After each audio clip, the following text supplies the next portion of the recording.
মুসলিম সমাজের মুসলমানদের কিছু ইবাদত, যে সকল ইবাদতের মাধ্যমে ভ্রাতৃত্ব পয়দা হয়, যে সকল ইবাদতের মাধ্যমে দ্বীনি জ্ঞানের প্রশস্ততা আসে এবং যে সকল ইবাদতের মাধ্যমে একে অপরের হৃদ্যতা ভালোবাসা বৃদ্ধি পায়, বুগজ আদাওয়াত দূর হয়, তার ভেতরে একটা গুরুত্বপূর্ণ আমল হলো মাঝে মধ্যে একসাথে বসা, একসাথে একত্রিত হওয়া। এর দ্বারা ভ্রাতৃত্ব মজবুত হয়, ইলম হাসিল হয় এবং একে অপরের ভালোবাসা বৃদ্ধি পায়, বুগজ আদাওয়াত দূর হয়। মুসলমান মুসলমানকে ভালোবাসবে, মুসলমান মুসলমানের জন্য মোহাব্বত বৃদ্ধির আমলও করবে। এটাও ইসলামের তালিম। আল্লাহর রসুল সাল্লাল্লাহু আলাইহি ওয়াসাল্লাম মুসলমানদেরকে ভালোবাসা বৃদ্ধির আমলও শিখাইছেন। ইসলামে ভালোবাসা প্রকাশের আমলও আছে, সালামের আমল, ভালোবাসা প্রকাশের আমল, ভালোবাসা বৃদ্ধির আমল, জানাজার আমল, ভাই ভাইয়ের জানাজা পড়া, একজন আর একজনের ভালোবাসা বৃদ্ধির আমল, নামাজে একসাথে এক কাতারে দাঁড়ানো, ভ্রাতৃত্ব মোহাব্বত বৃদ্ধির অনেক বড় একটা মাধ্যম। একসাথে বসে বয়ান শোনা, জিক্র আজকারের মজলিসে একত্রিত হওয়া, মুসলিম ভাইয়ের ভ্রাতৃত্ব বাড়ে। আল্লাহর রসুল সাল্লাল্লাহু আলাইহি ওয়াসাল্লাম সাহাবায়ে কেরামদেরকে বলেন, আমি কি তোমাদেরকে এমন আমল শিক্ষা দিব না যার দ্বারায় তোমাদের একে অপরের ভালোবাসা বেড়ে যাবে, একে অপরের সাথে মোহাব্বত বেড়ে যাবে। কারণ মুমিনের একে অপরের মোহাব্বতের অনেক দাম। মুমিন যদি মুমিনকে আল্লাহর জন্য ভালোবাসে, তো এই ভালোবাসার কারণেও ময়দানে মাহশারে কঠিন দিনে ভালোবাসার কারণে জান্নাতে একসাথে থাকবে, ভালোবাসার কারণে আরশে আজিমের নিচে ছায়া পাবে। ভালোবাসা অনেক দামি। মুমিনের মধ্যে মোহাব্বত থাকবে আল্লাহর জন্য, আল্লাহর সন্তুষ্টির জন্যে, তো এটা অনেক মূল্যবান। এ কারণে আল্লাহর রসুল সাল্লাল্লাহু আলাইহি ওয়াসাল্লাম ভালোবাসা বৃদ্ধির আমল শিখাইছেন। নবীজি বলেন, আলা আদুল্লুকুম, আমি কি তোমাদেরকে শিক্ষা দিব না এমন কোনো আমল যার দ্বারায় তোমাদের ভ্রাতৃত্ব মজবুত হবে, একে অপরের ভালোবাসা বাড়বে। সাহাবীরা বললেন, জি আল্লাহর নবী, অবশ্যই শিক্ষা দিবেন। নবীজি বললেন, আফসুস সালাম বাইনাকুম, একে অপরের মাঝে সালামের প্রচলন বেশি ঘটায় দাও, একে অপরকে বেশি বেশি সালাম দাও, মোহাব্বত বেড়ে যাবে। আমাদের এক আকাবির ছিলেন, বড় মুহাদ্দিস। উনি প্রতিদিন সকালবেলায় বাজারে যেতেন, সন্ধ্যাবেলায় বাজারে যেতেন। বাজারে যাওয়ার যে আকর্ষণ আর গুরুত্ব, এতে মনে হইতো যেন উনি বাজার থেকে অনেক কিছু কিনতে যাইবেন। খাদেম ওনাকে একদিন জিজ্ঞেস করে, হজরত, ইহতেমামের সাথে, গুরুত্বের সাথে বাজারে যান, জিনিসপত্র কিনেন না, না কিনে এমনিই চলে আসেন, কারণ কি করতে যান, তাইলে লাভ কি? উনি বলেন, বাজারে মানুষ বেশি থাকে, সব মুসলমানরা যার যার হাজতে বাজারে আসে, তাদের সাথে দেখা হয় এবং তাদেরকে সাক্ষাতে সালাম দেওয়ার জন্য যাই। সবাইকে একসাথে পেয়ে যাই, তো রাস্তার মোড়ে মোড়ে একজনের পরে একজনের সাথে যে মোলাকাত হয়ে যায়, তো তাদের সালাম দিই, সালামের সুন্নতের আমল করতে যাই।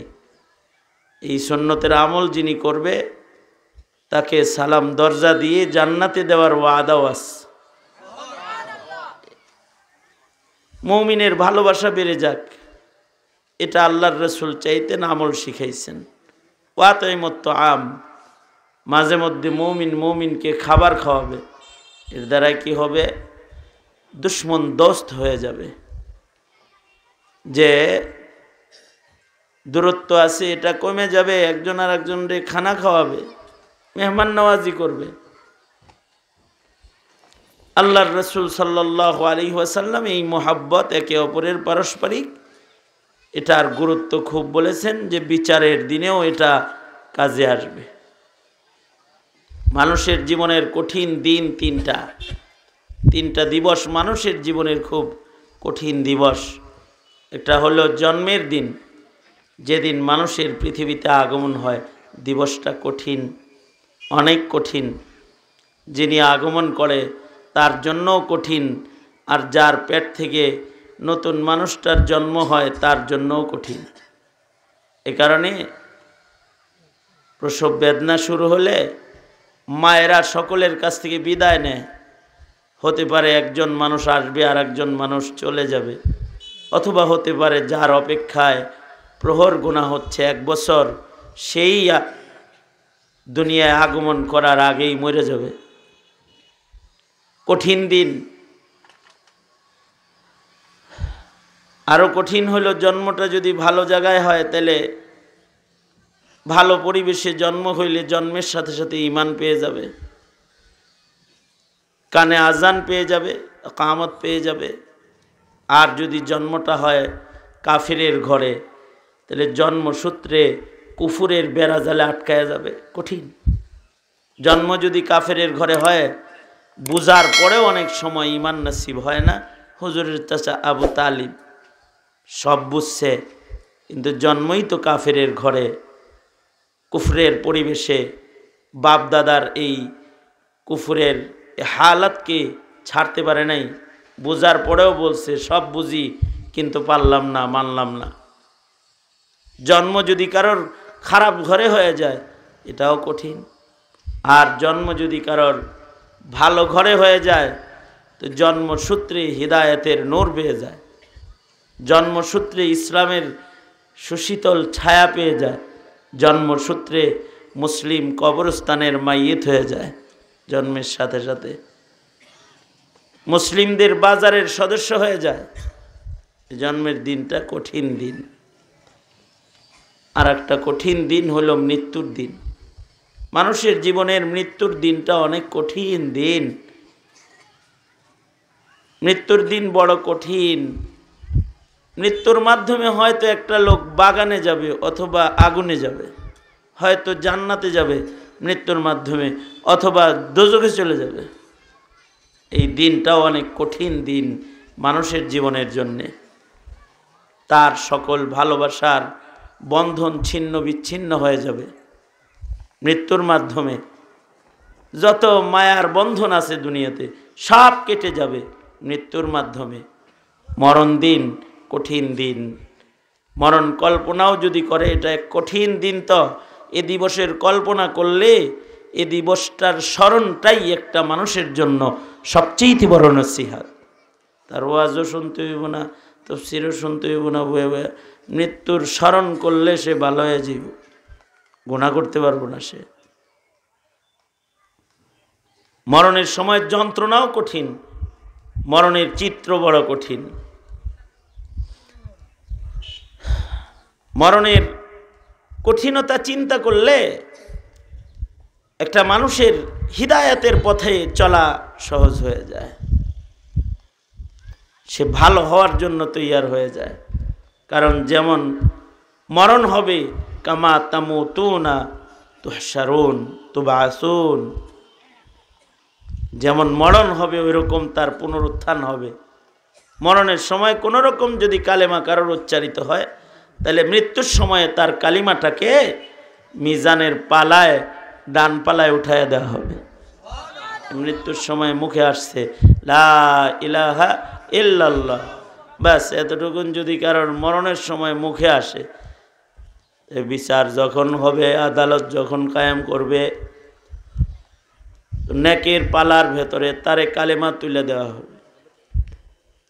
এবং কালিমাটা তোলার সাথে সাথে কালিমা এত ওজনদার হবে যে তার নেকের পালাকে ঝুঁকায় দিবে।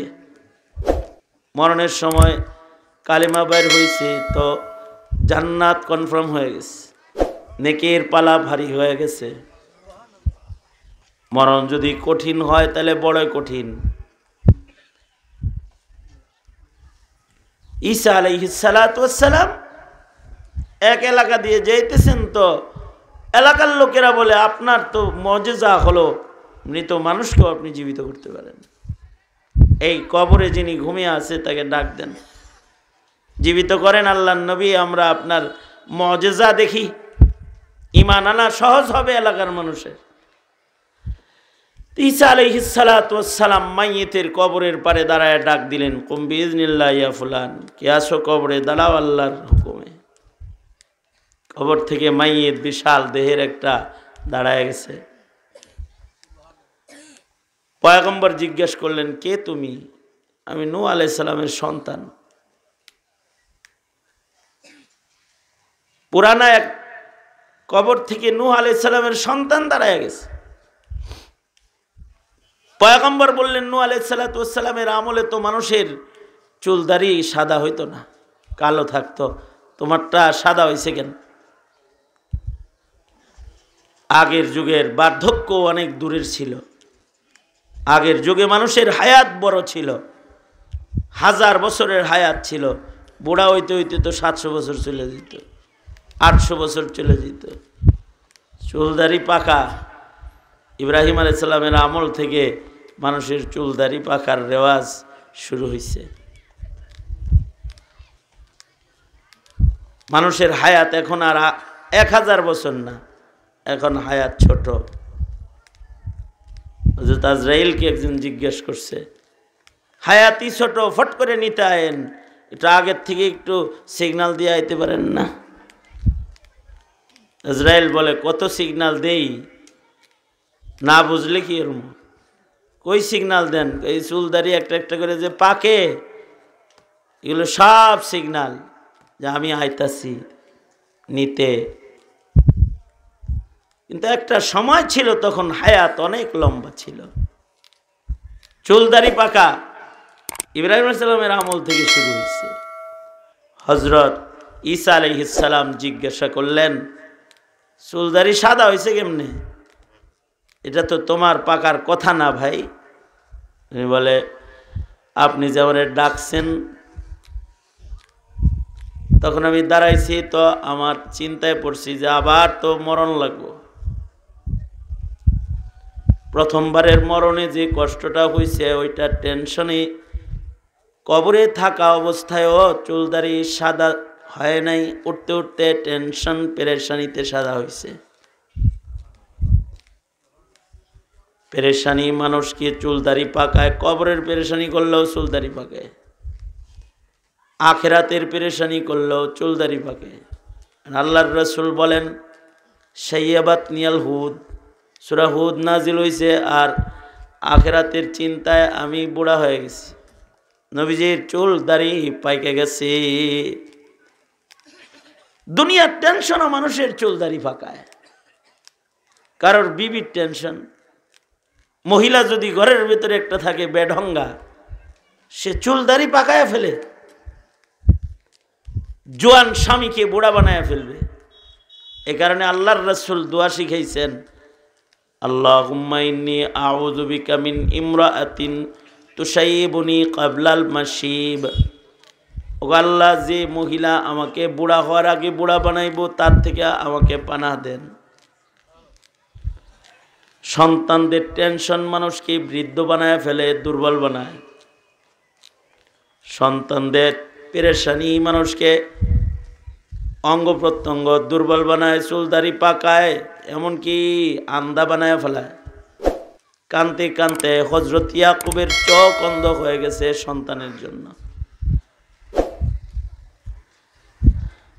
এ কারণে আল্লাহর রাসূল দোয়া শিখাইছেন, ওয়া আউযু বিকা মিন ওয়ালাদিন ইয়াকুনু আলাইয়া ওয়াবালা।